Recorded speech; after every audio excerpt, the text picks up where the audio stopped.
하나님의 말씀은 고린도전서 14장 20절에서 25절까지의 말씀입니다.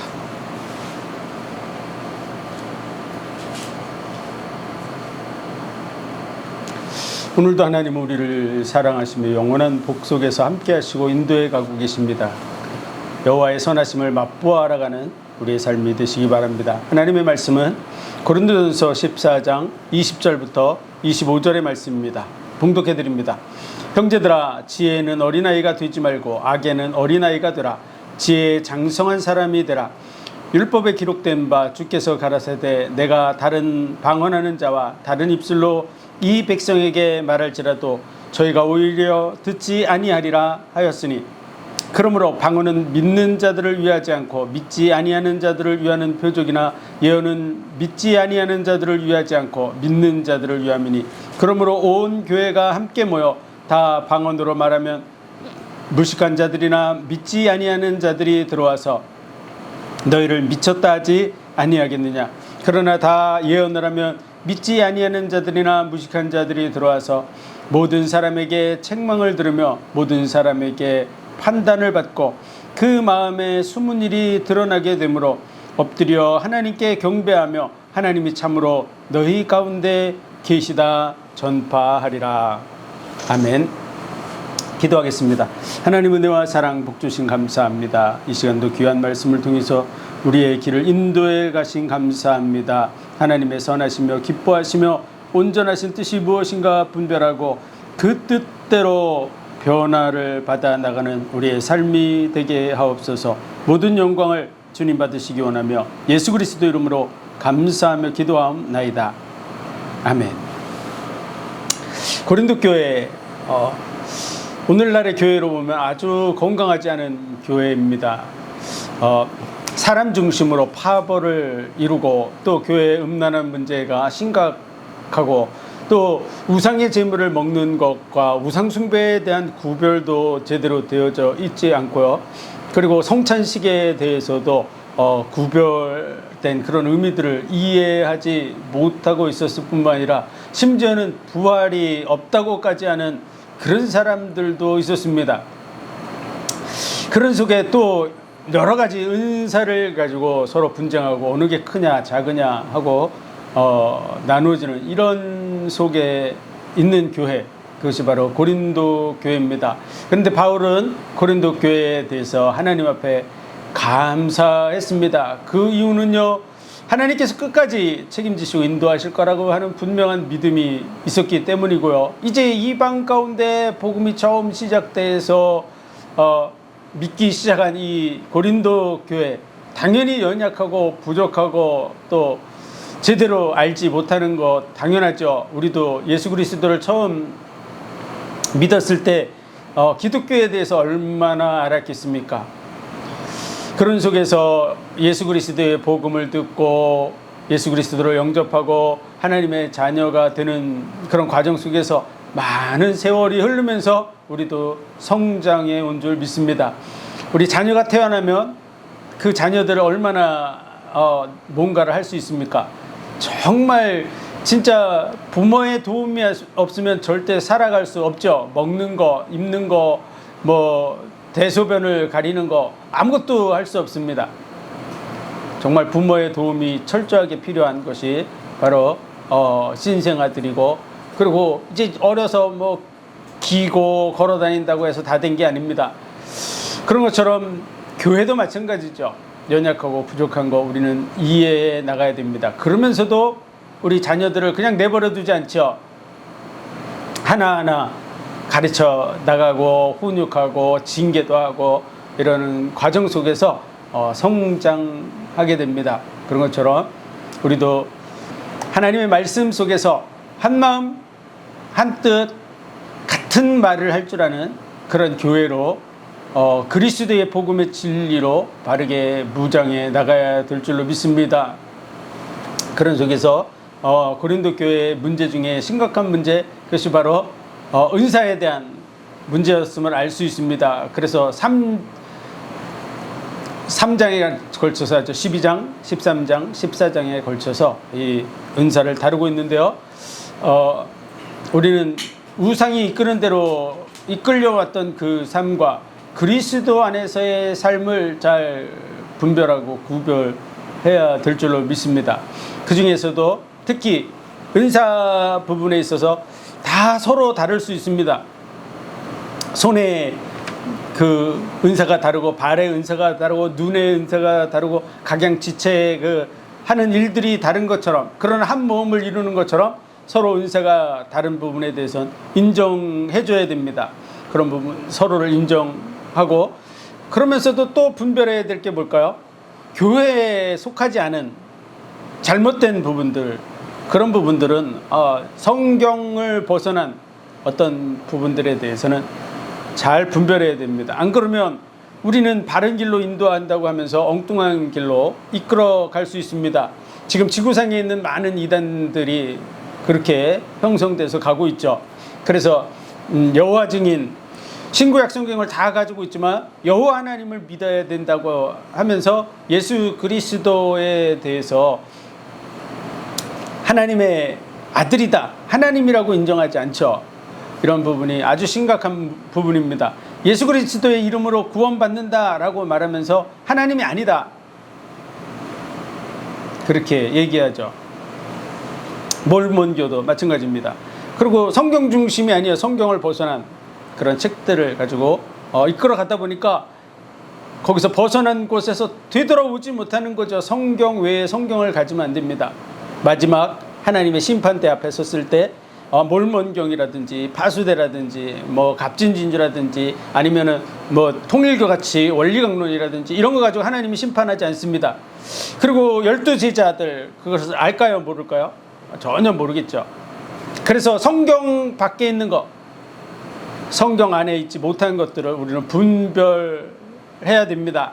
안식교, 안식일을 지켜야 된다, 그런 부분이 나쁜 것이 아닌 것처럼 보이죠. 그런데 예수님께서 안식일의 주인이 되셨고요, 아버지께서 일하시니 나도 일하신다고 말씀하셨고요, 그리고 인자의 날이다 라고 표현하셨죠. 그래서 바울은 너희가 날과 달과 절기를 삼가 지키니 내가 너희에게 가르친 것이 헛될까 한다, 이렇게 얘기합니다. 왜 그렇죠? 율법으로 자꾸 돌아가려고 하는 거야. 날과 달과 절기와 월삭을 지킴으로써. 하나님의 교회나 이런 데도 우리는 이 교회들 중에서 유일하게 6월절을 지키는 교회다. 6월절을 지키는 것은 바로 6월절의 주인공 되신 예수 그리스도를 믿는 믿음 속에 서야 되는데, 안상홍이가 하나님이라 그러고 장길자가 어머니 하나님이라 그러는 이런 심각한 성경을 벗어난 이단에 속하고 있죠. 그래서 성경에 벗어난 것을 우리는 잘 분별해야 됩니다. 그럼 고린도 교회에 나타나는 은사들, 인정해야 될 것과 인정하지 말아야 될 것이 무엇인가요? 방언이 특히 문제가 됩니다. 그 방언에 대해서 우리는 지금까지 살펴봤는데요, 구약의 성경에 나타나는 방언이라는 단어는 100% 다 외국어입니다. 한 글자도 이상한 소리가 없습니다. 다 100% 다 외국어를 방언이라고 표현했고요, 요한계시록의 방언 다 한 글자도 외국어가 아닌 게 없습니다. 각 나라와 민족과 족속, 각 나라와 민족과 족속 이렇게 표현하는 구절로만 다 되어져 있습니다. 그래서 그 방언이 붙어 있는 것이 그렇게 되어 있는 거죠. 각 나라가 다르고 민족이 다르고 족속이 다르고 말이 달라도 하나님을 찬양해야 된다. 그래서 지구상에 있는 모든 사람들이 다 하나님을 찬양하고 하나님께 경배해야 되고 이런 얘기를 하는 구절로 다 되어져 있기 때문에 요한계시록에 나온 방언도 다 외국어입니다. 말이 다른 족속들.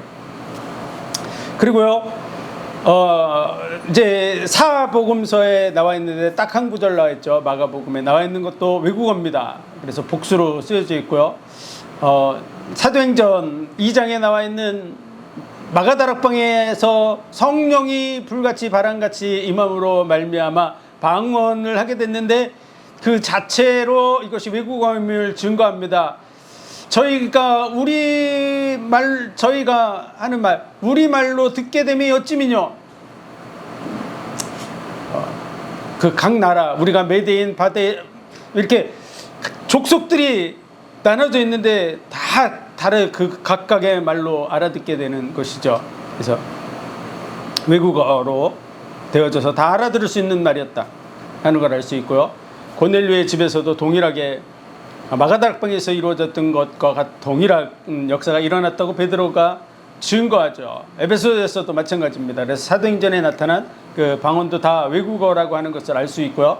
그리고 이제 남아있는 것은 고린도전서 12장, 13장, 14장인데요. 12장에 나와 있는 모든 은사에 대해서 방언이라는 단어는 다 외국어를 뜻하는 다 복수로 쓰여져 있고요. 13장에 나오는 방언도 다 복수로 쓰여져 있습니다.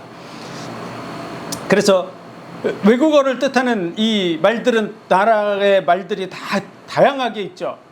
바벨탑 사건으로부터 시작된 방언이었기 때문에 언어가 혼잡게 된 그 부분에 대해서 고린도전서 13장에서는 방언도 폐하고 그렇죠. 왜냐하면 그들의 그 범죄적인 것, 하나님을 대적하고 했던 부분 때문에 하나님이 언어를 혼잡게 하셨는데 이제 우리가 천국에 가게 되면 언어가 하나가 될 줄로 믿습니다.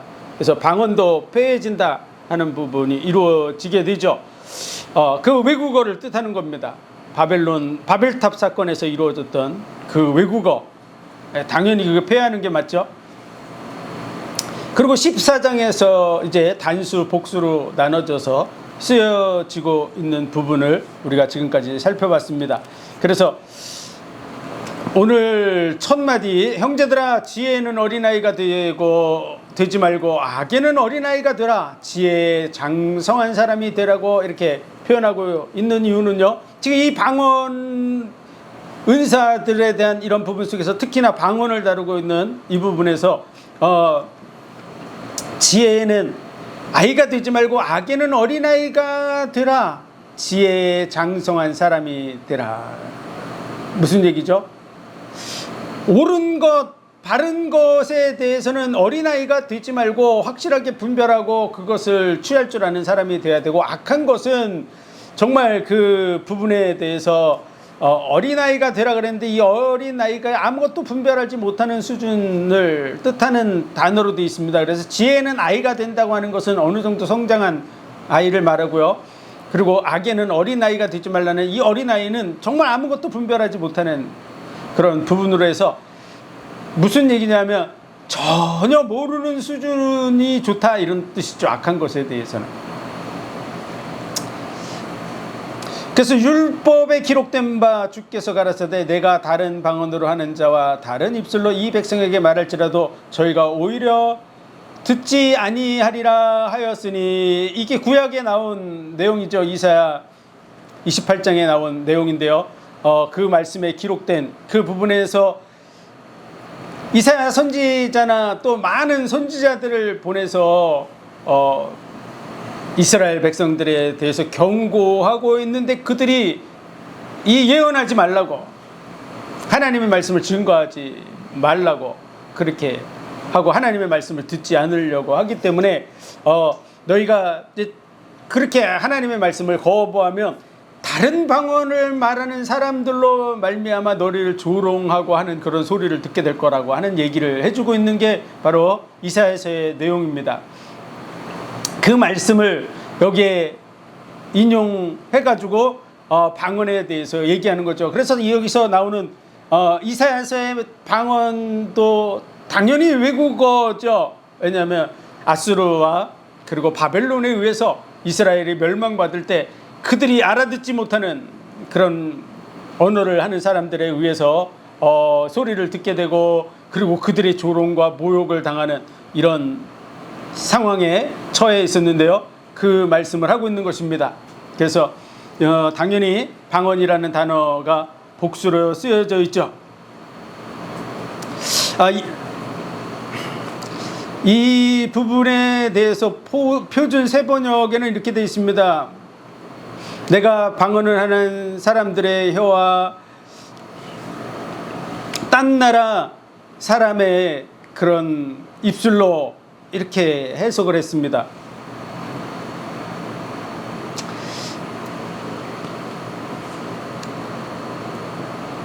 외국어를 말하는 사람들의 그 혀, 그러므로 방언은 믿는 자들을 위하지 않고 믿지 아니하는 자들을 위하는 표이나 예언은 믿지 아니하는 자들을 위하지 않고 믿는 자들을 위함이니 그러므로 온 교회가 함께 모여 다 방언으로 말하면 무식한 자들이나 믿지 아니하는 자들이 들어와서 너희를 미쳤다 하지 않겠느냐. 그러므로 방언은 믿지 않는 자들을 위한 것이다 그랬습니다. 이게 무슨 말일까요? 안 믿는 사람들에게 어떤 표적으로 줬다 이렇게 우리가 볼 수 있는 단어인데요. 그것은 이사야서에 근거해서 하는 말입니다. 그들이 선지자들이 가서 이스라엘 백성들에게 대해서 경고하고 이제 바벨론에 의해서 공격을 받게 됐을 때 그 바벨론에 대해서 받아들이고 그리로 가라고 이런 얘기들을 해주는 거죠. 근데 그런 부분들에 대해서 안 믿어요, 안 받아들여요, 예언하지 말라고 얘기해요.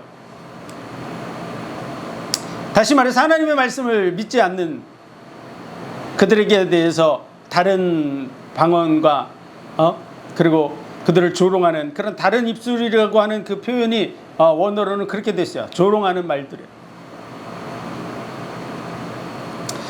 그래서 안 믿는 그런 자들을 위한 표적이었듯이 오늘날에도 그와 같다고 얘기하고 있는 거죠.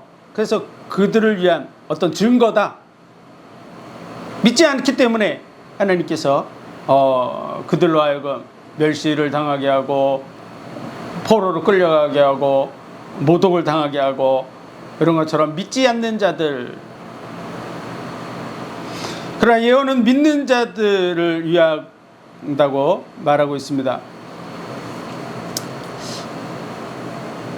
예언은 믿지 아니하는 자들을 위하지 않고 믿는 자들을 위함이니 그러므로 온 교회가 함께 모여 다 방언으로 말하면 무식한 자들, 이게 우리 말로는 무식한 자들이라고 이걸 해석했는데요. 사실은 어떤 의미에서는 일부 일리가 있습니다. 왜냐하면 알아듣지 못하는 외국어를 막 할 때 외국어를 모르는 사람들, 그러니까 영어를 할 줄 모르고 중국어를 할 줄 모르고 일본어를 할 줄 모르는 사람들이 봤을 때는 알아듣지 못하게 되는 것이죠. 그런 부분인데요. 원래 의미로는 평범한 사람들, 외국어를 할 줄 모르는 사람들을 뜻하는 단어입니다. 무식한 자들이라 그래서 뭐 학력이 없는 사람들 이런 개념이라기보다는 평범한 자들이라고 하는 부분으로 해석하는 게 맞습니다. 그래서 그 평범한 자들인데 정말 외국어를 할 줄 모르는 그런 사람들이나 또 믿지 않는 사람들, 이런 표현입니다.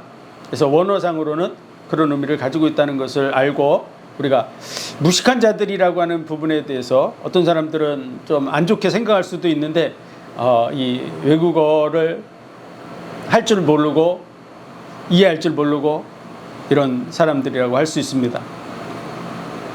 그런 평범한 사람들, 믿지 않는, 그러면서도 믿지 않는 그런 사람들이 교회에 들어왔을 때 너희를 미쳤다 하지 않겠냐. 이 미쳤다는 말도요, 마이노마이 이런 말인데 이걸 영어로는 해석을 레이브라고 했습니다. 레이브. 그래서 레이브라는 말이 뭐냐 그러면은 헛소리를 한다 이런 말이죠. 막짓거려 된다 이런 말로 해석을 영어로 했는데요. 우리 성경에는 미치다 이렇게 돼 있고 헬라어의 의미 속에서는 헛소리를 하는 그런 말들을 얘기합니다. 그래서 교회에 들어왔더니 많은 사람들이 이 외국어를 막 하는 거야. 외국어를. 그러면 그것을 알아듣지 못하는 사람들이 들었을 때 그게 헛소리처럼 들리는 거죠. 미친 사람들인가? 이렇게도 보여줄 수도 있는 것입니다. 그러나 다 예언을 하면 믿지 아니하는 자들이나 무식한 자들이 들어와서 모든 사람에게 책망을 받으며 모든 사람에게 판단을 받고 그 마음에 숨은 일이 드러나게 되므로 엎드려 하나님께 경배하며 하나님이 참으로 너희 가운데 계시다 전파하리라. 그래서 이 예언을 하면은 그 부분에 대해서 그들의 속에 있는 그런 부분들이 책망을 받게 되고 판단을 받게 돼서 하나님이 너희 가운데 계시다 이렇게 알게 된다, 이런 의미를 말하고 있는데요. 이 부분에 대한 예언, 이런 말씀을 근거로 해서 교회 속에서 어떤 분들이 예언한다 그러면서 그 사람의 숨은 일들을 드러내는 거예요. 그러니까 뭐 당신은 무슨 범죄를 저질렀지, 뭐 이런 일들을 했지, 뭐 이런 식으로 해가지고 그런 얘기를 하는 거로 그렇게 비약해서 해석하는 경우가 있는데요. 성경에서 예언의 은사를 그런 부분으로 얘기하지 않습니다. 그것은 앞에서 얘기한 것처럼요. 앞에서 알아듣는 말로 하라고 하는 말을 하고 있죠. 그런지 형제들아, 내가 너희에게 나가서 방언으로 말하고 계시나 지식이나 예언이나 가르치는 것으로 말하지 않으면 너희에게 무엇이 유익하려? 계시나 지식이나 예언이나 가르치는 것, 뭔가를 이렇게 분별할 수 있도록 하는 그런 부분들을 얘기하는 것이죠. 그런 속에서 하나님의 말씀들을 이해시키고 또 하나님의 말씀 안에서 우리를 복음 진리로 무장시키고 이런 부분들을 뜻한다고 하는 부분으로 우리는 이해해야 됩니다. 그래서 예언의 은사 그래가지고 몇 날 며칠 날 뭐 무슨 일이 생길 것이다, 뭐 이런 그런 부분처럼 그 인간의 그 생사화복을 점치는 무속인들이 하고 있는 그것과 비슷하게 교회에서 하는 거, 교회 이름으로 아니면은 뭐 목회자의 그런 이름으로 이런 무속인과 같이 하는 것을 여기 말하는 예언의 은사라고 생각하면 안 됩니다. 그러면 심각한 문제가 생깁니다. 예수 그리스도를 통해서 또 복음을 통해서 성경을 통해서 되어질 일들에 대해서 우리가 말씀을 통해서 가르치고 인도해 나가는 그런 부분으로 이해해야 됩니다. 우상숭배자들하고 다르다는 부분을 알아야 됩니다.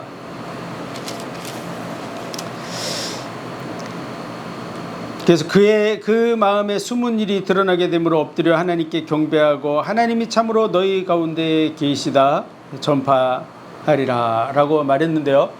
저의 경우나 뭐 다른 사람들도 그런 경험들이 있을 줄 믿습니다. 교회에 가서 예배를 드릴 때 목사님의 그 설교 말씀을 통해서 성경을 풀어주는 속에서 우리 자신의 모습을 보게 되죠. 우리의 연약하고 부족하고 정말 바르게 행하지 못한 부분들에 대해서 말씀의 거울을 비춰서 우리 자신을 보게 되고 하나님 앞에 우리가 자복하고 또 회개하고 돌이켜서 하나님의 말씀의 뜻대로 이렇게 나아가는 것을 볼 수 있습니다. 저도 그렇게 신앙생활을 해왔고요. 많은 그리스도인들이 그와 같이 해온 줄 믿습니다. 목사님을 통한 그 하나님의 말씀을 선포하는 이런 부분 속에서 각자 마음에 책망도 받고 인도함도 받고 하죠. 그런 부분들이라고 할 수 있습니다. 그런 부분을 넘어서서 제가 본 그런 경험으로 보면 어떤 분 손님이 이미 와 있더라고요. 그 교회 이름이 있어가지고 제가 이제 같은 건물에 있었기 때문에 그분을 한번 뵙고 싶어서 찾아갔습니다. 그런데 손님이 이미 와 있어가지고 잠깐 기다리라고 해서 그 옆에서 기다리고 있는데 그 온 손님에 대해서 이제 뭐 그런 비슷한 얘기를 해주는 거예요. 예언처럼.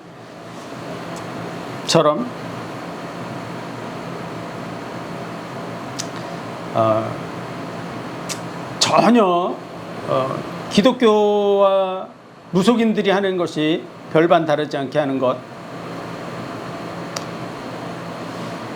그것을 바로 예언의 은사라고 하면 안 됩니다.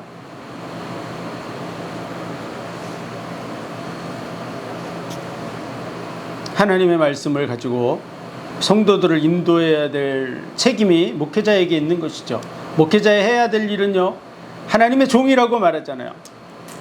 하나님이 말씀하시려고 하는 것을 우리가 대언해 줘야 됩니다. 근데 하나님이 말씀하시려고 하는 부분이 성경을 통해서 명백하게 나타나 있습니다.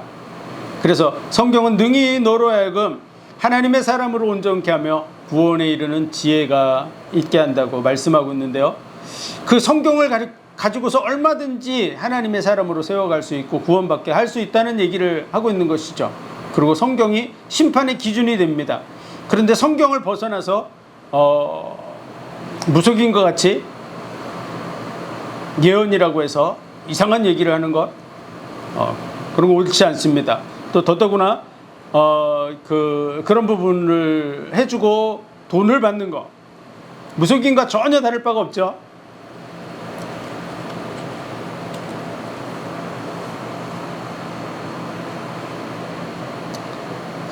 그래서 예언이나 여기 방언에 대한 것도요, 고린도전서 14장을 살펴보면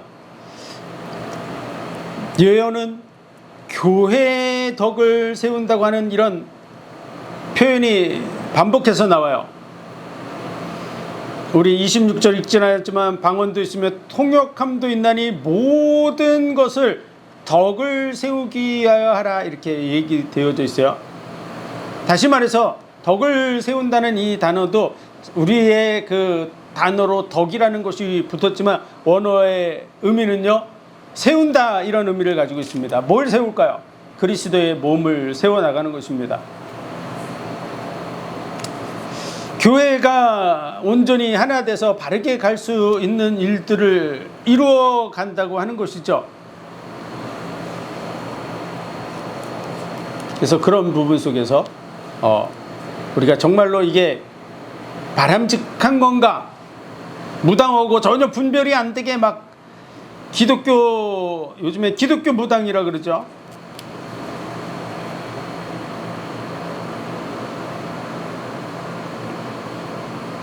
그런 부분들이 교회 속에 지금 그냥 허용되고 있는 부분이 굉장히 큰 문제라는 걸 알아야 됩니다. 그래서 성경을 넘어가면 안 된다. 어떤 분들은 이렇게 얘기해요. 이건 과거의 기록이다, 성경은. 오늘날에 성령의 인도를 받아야 된다. 아주 신령한 듯한 그런 목사님이 저한테 그런 식으로 얘기하시더라고요. 네, 그 심각한 얘기죠. 성경은 옛날 얘기고 오늘날 성령의 음성을 들어야 되고 성령의 인도를 받아야 되고 굉장히 신령한 것 같죠.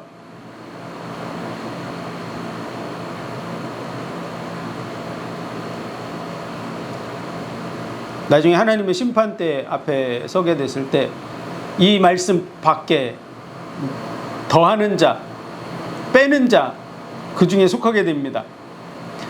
저는 어렸을 때는요, 처음에 신앙생활을 할 때, 그때는 방언 말하는 거, 또 환상을 보는 거, 그 다음에 영서를 쓰는 거, 이런 얘기들을 들었을 때요, 굉장히 참 훌륭하고 대단하고 이렇게 생각했습니다. 그런데 나중에 알고 보니까요, 아주 심각한 문제가 있더라고요. 영서, 하나님께 받아서 영서를 쓴다는 거야. 방언하는 게 아니라 영서를 써요. 글로 촉촉촉촉 써. 그 성경으로 남아야 됩니다. 하나님의 말씀을 받아 적은 건데 성경이 돼야 되겠죠.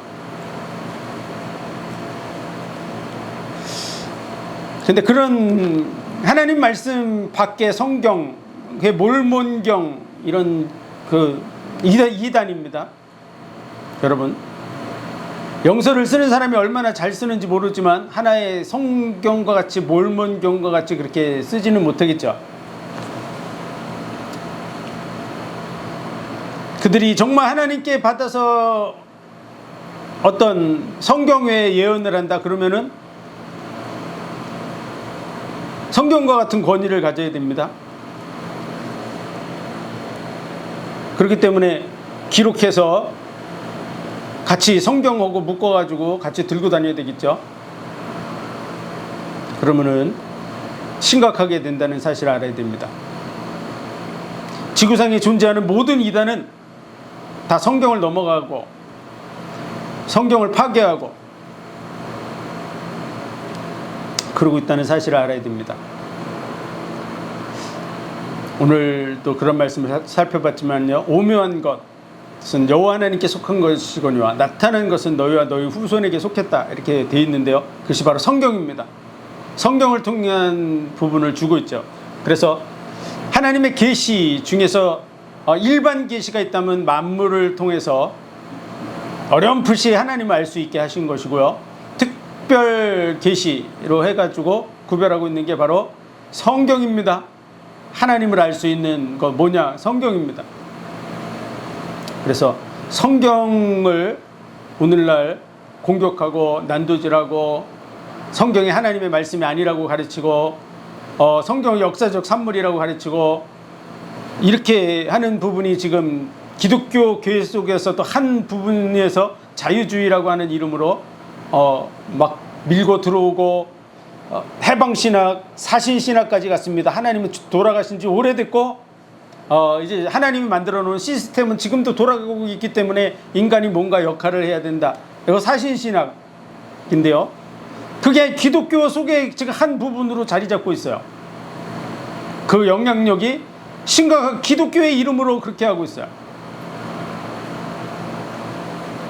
그런 속에서 영서를 쓰고 뭔가 예언을 한다고 해서 자기가 하나님의 말씀을 한다고, 그래서 하나님 말씀 밖으로 막 넘어가는 그런 부분에 대해서 경계해야 됩니다. 안 그러면 성경에 기록된 모든 재앙이 들어가거나 아니면 생명책에서 이름이 지어지는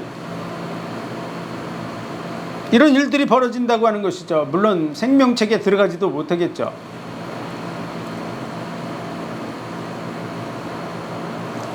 마태복음 7장에서 주여 주여 하는 자들마다 다 천국에 들어갈 것이 아니요, 그런 말씀을 가지고 얘기하는데요, 그들을 보면 내가 주의 이름으로 귀신을 쫓아내고 주의 이름으로 능력을 행하고 이런 일들을 했다고 그랬더니 예수님께서 도무지 알지 못한다고 이렇게 했는데요, 그러한 예언하고 능력을 베풀고 뭔가 그런 부분들 하고 있는 사람들이 지구상에 있죠.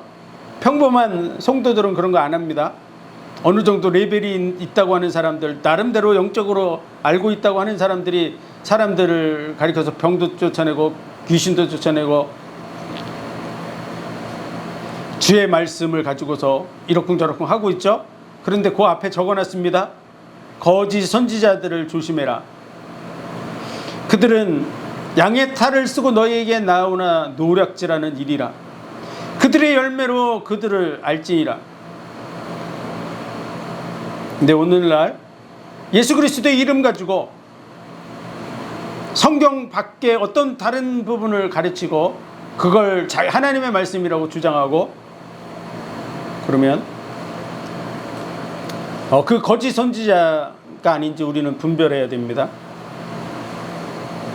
그래서 오늘 고린도 교회에 있는 이 방언, 알아듣지 못하는 말로 하는 방언, 하나님께 비밀을 말하기 때문에 알아듣지 못하는 것이다, 이렇게 얘기했는데요, 하나님께 비밀을 말하라고, 기도할 때 하나님께 비밀을 얘기하라고 하는 성경이 없죠. 그리고 하나님 앞에 우리가 기도한다고 하는 그 기도의 모델 중에 하나가 바로 향단입니다. 향단. 요한계시록에 보면 성도들의 기도라고 표현이 되어 있죠. 그 향단의 향은 정해진 향만을 피게 되어 있습니다. 불도 정해진 곳에서 가져온 불만 피우게 되어 있어요. 그냥 아무나 막 불을 피우게 안 돼 있어요. 그냥 누가 이렇게 불 때다가 나온 숯 좋은 거 갖다가 이렇게 불을 피우게 안 돼 있습니다. 번제단에서 가져온 예수 그리스도의 속죄의 그 의미를 담고 있는 숯이죠. 그 숯으로 향을 핍니다. 그래서 정해진 향만을 섞어서 향을 피게 돼 있어요. 아무거나 피라고 안 돼 있습니다. 그리고 그 부분은요, 하나님과의 영적 교제입니다. 하나님과 영적인 그러한 교제를 나누는데 어떤 의미의 진정한 것이 하나님이 기뻐 받으시는 기도가 될 수 있냐 그러면요, 정말 우리의 마음이 하나님과 사랑의 교제를 나누는 단계로 들어가야 됩니다. 여러 가지를 얘기할 수 있어요. 그러나 예수님께서는 말씀하셨죠. 너희는 무엇을 먹을까? 무엇을 마실까? 염려하지 말라. 이 모든 것이 너희에게 있어야 될 줄 아시느니라. 너희는 오직 그 나라와 그 의를 구하라. 그리하면 이 모든 것을 더하여 주시리라. 그래서 우리가 필요한 거 이것저것 다 구할 수도 있습니다. 그러나 그런 건 이방인들이 구하는 것이라고 얘기했고요. 그거 구하지 말고 그 나라와 그 의를 구하라 그랬습니다. 그럼 나머지는 주시겠다고. 그래서 기도를 뭐 우리가 구하는 것 중에서 여러 가지 구할 수 있지만 진짜로는 그 나라와 그 의를 구해야 되는데요. 그 나라와 그 의는 진정한 그 나라와 그 의는요, 예수 그리스도를 통해서 우리에게 주어지는 것입니다. 그리고 그 예수 그리스도를 통해서 주어지는 하나님의 은혜와 사랑 속에서 우리는 하나님과 사랑의 교제를 나누게 되어져 있죠. 그래서 진정한 기도는 사실은 뭐 비밀을 말할 게 뭐 있습니까? 우리가 어떤 비밀을 말하면은 마귀가 못 알아듣게 하려고 비밀을 말하는 것도 아니고,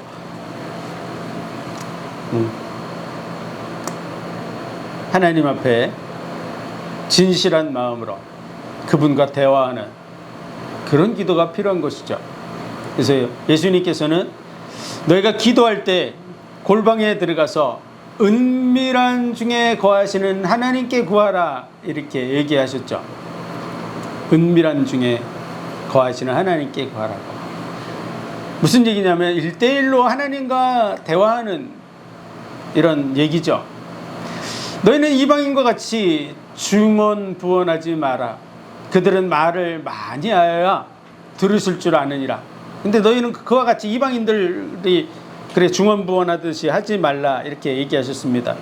마태복음 6장 7절에 그 중언부언이라는 말은요, 바탈로케세테라고 하는 말인데요, 어디서 유래된 말이냐면 말더듬이의 그런 것, 같은 말을 계속 반복하는 그런 의미에서 만들어진 단어입니다. 그래서 말 더듬는 사람들이 진짜 심하게 말을 더듬는 사람들, 이런 그런 부분으로 대연져 있는 표현인데요. 심하게 말을 더듬으면 어떻습니까? 뭐 이렇게 얘기하잖아요. 밥 먹었어요. 이렇게 할 때 봐봐 이렇게.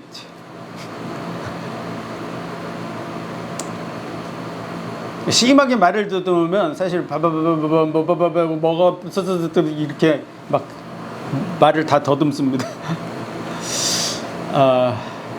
중언부언하지 마라.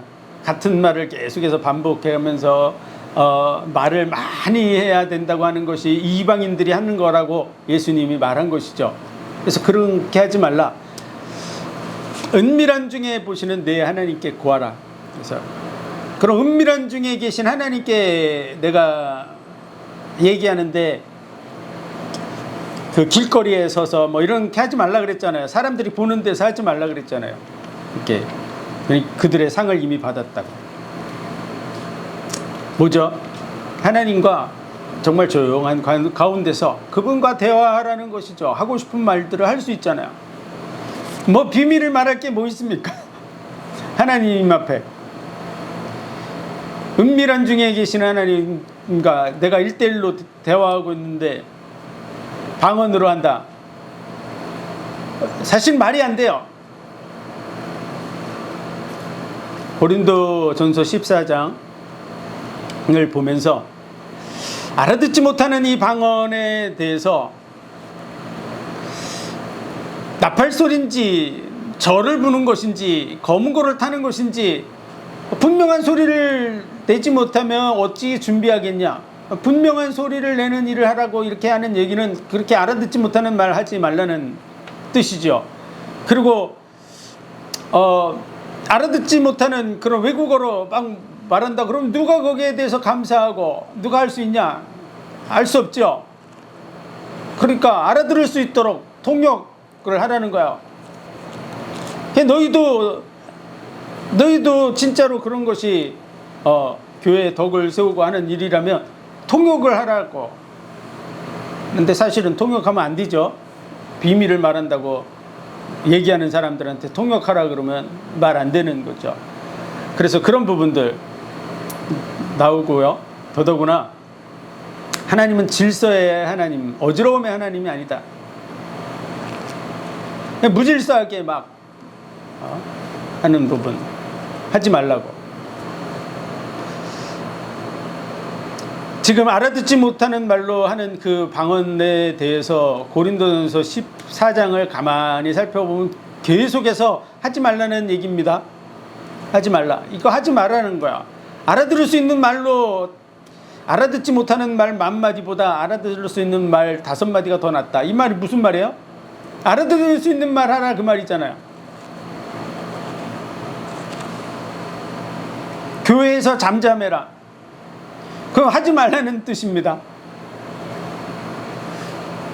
이렇게 반복해서 하지 말라는 의미들을 적어놓고 악에는 어린아이가 되라고 이런 얘기들을 적어놓고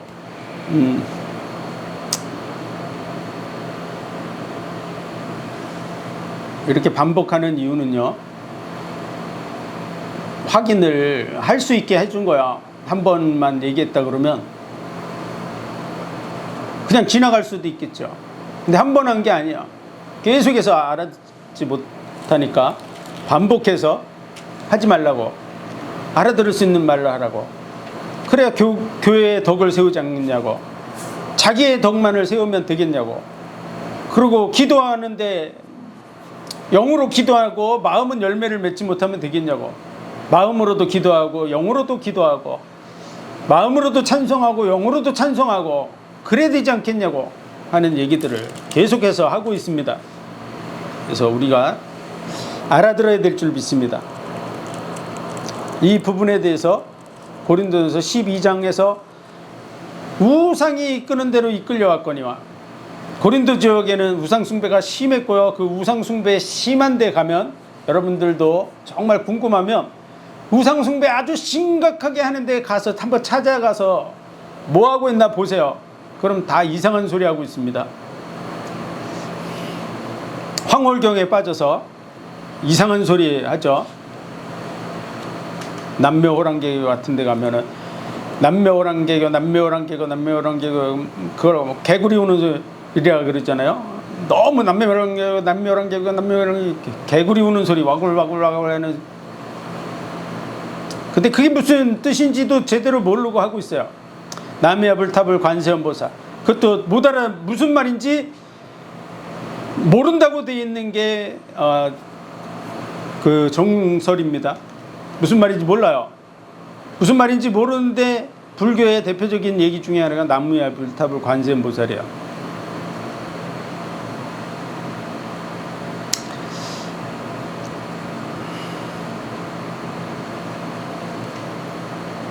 우상이 이끄는 대로 이끌려오는 그런 문제 있는 잘못된 그런 부분들을 우리는 속히 분별해야 될 줄로 믿습니다. 만약 고린도 교회가 하고 있는 방언이 정말 성령이 주시는 방언이 맞고 오늘날 이걸 성령의 역사라고 해서 구원받은 증거 중에 하나다 이런 식으로 하는 정도면, 이게 확실하면 바울이 뭐라고 얘기했겠어요?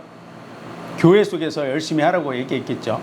그리고 여기 고린도 교회만 그 얘기를 할 게 아니라 모든 서신에 보내가지고 교회들마다 다 하도록 얘기를 해야 되겠죠.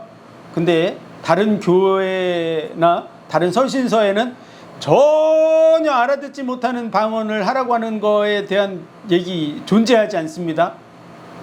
왜? 다른 교회가 할 만한 가치 있는 게 아니기 때문에 그렇죠. 더더구나 고린도 교회가 정말 성령의 은사가 충만해서 모델적이고 아름다운 교회가 전혀 아닙니다.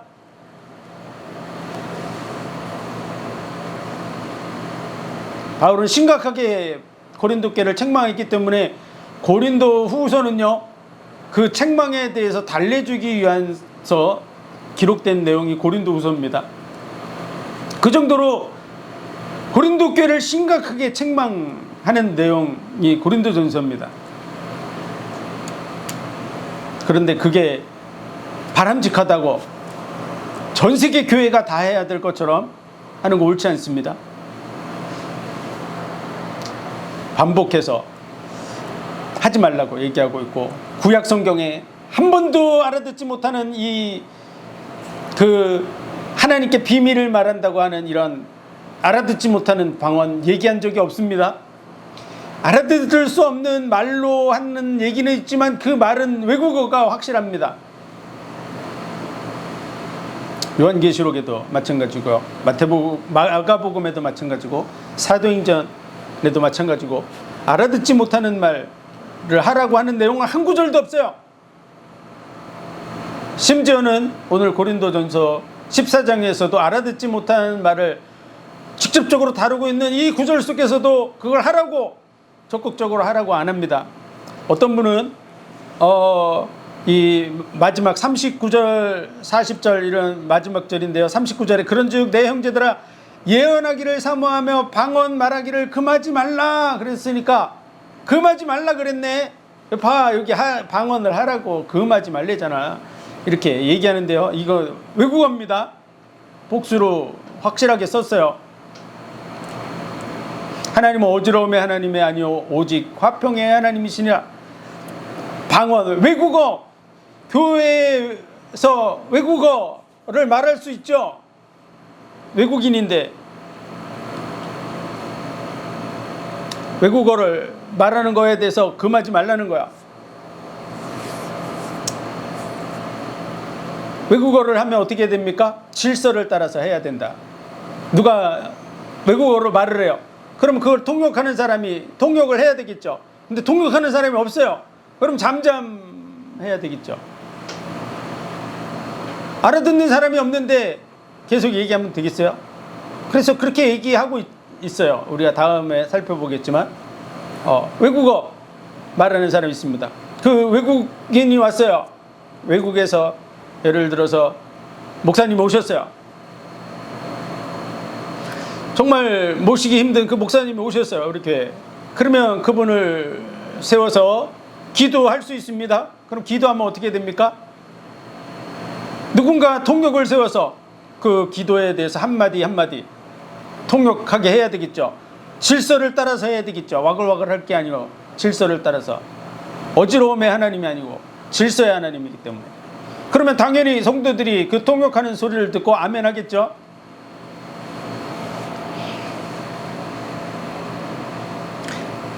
그래서 고린도전서 14장에서는 알아듣지 못하는 말로 하는 방언과 알아들을 수 있는 외국어에 대한 부분을 이렇게 번갈아서 사용하고 있다는 사실을 알고 그것을 명확하게 구별해서 분별해야 됩니다.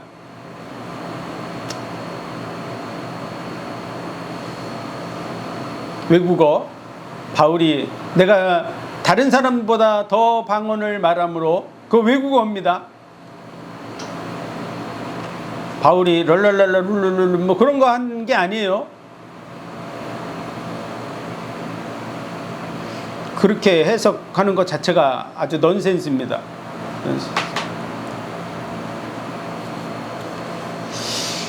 그래서 외국어로만 막 자기가 뭔가 나는 많은 언어를 할 줄 알아? 해석하는 사람도 없는데 막 외국어로 막 말해고 해석하지 않는다. 그러면 서로 이게 불편하죠. 당연히 해석해야 되겠죠. 오늘날의 교회 속에서 방언으로 기도한다 그래서 앞에서 대표 기도하는 사람도 없죠. 그리고 그거 대표 기도하는 거 통역하는 사람도 없습니다. 그런 얘기 하는 게 전혀 아니기 때문에 하는 사람도 없고 말도 안 되는 얘기고, 비밀을 말하는데 또 나와 통역하면 되겠습니까? 그것도 말도 안 되고요. 그런데 외국인 목사님이 오셨어요. 그분이 설교를 해요. 그거를 이제 우리가 예언이나 계시나 가르침이나 이런 부분으로 얘기할 수 있잖아요. 그런 부분들에 대한 얘기들을, 그런 내용들을 하시겠죠, 설교하면. 그러면 그런 부분들을 당연히 통역하겠죠. 지금까지 교회 목회자를 초청해서 외국어를 하는데 통역을 전혀 안 하고서 한다. 말이 안 되는 얘기죠. 그분을 기도시켜도 당연히 통역하고, 축사를 시켜서 축복 기도를 시켜도 당연히 통역하겠죠.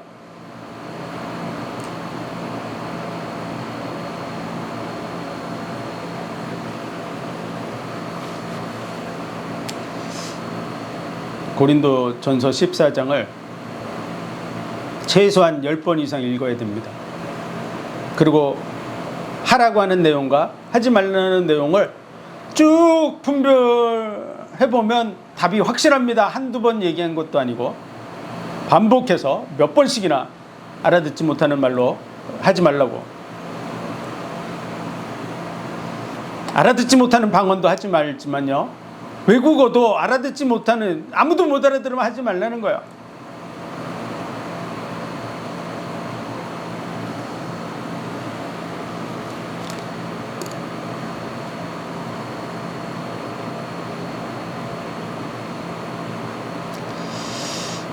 어찌됐건 우리는 잘 분별해야 됩니다. 교회의 덕을 세우고, 정말 교회가 든든하게 서가기 위한 그런 방편으로 가라고 하는 거죠. 방편으로. 당연히 그러면 내가 외국어 할 줄 안다고 자랑 삼아 알아듣지 못하는 그런, 알아듣는 사람이 없는데 막 이제 우리가 하다 보면 가끔 그럴 수 있죠. 지식을 가지고서 예를 들어서 뭐 히브리어나 헬라어로 막 목사님이 막 뭐라고 하고 해석을 안 해준다. 그럼 그 밑에 앉아 있는 성도들이 뭘 알아듣겠어요? 자기의 나 히브리어 헬라어 이만큼 할 줄 알아, 그런 자기 자랑밖에 안 되잖아요. 그게 교회의 덕을 세우고 모든 사람의 덕을 세우는 그런 내용이 절대 되지 않습니다. 외국어도 그럴진데 알아듣지 못하는 말로 하나님께 비밀을 말한다고 해서 왁작지껄하게 교회 속에서 하는 이런 부분들에 대해서 우리는 이게 정말 하나님의 역사인지 악령의 역사인지 분별해야 됩니다. 더더구나 그것을 대한민국에 정말 널리 퍼지게 하고 전 세계에 확산시킨 분이 종교다원주의를 추구해 갔어요. 그들의 열매입니다.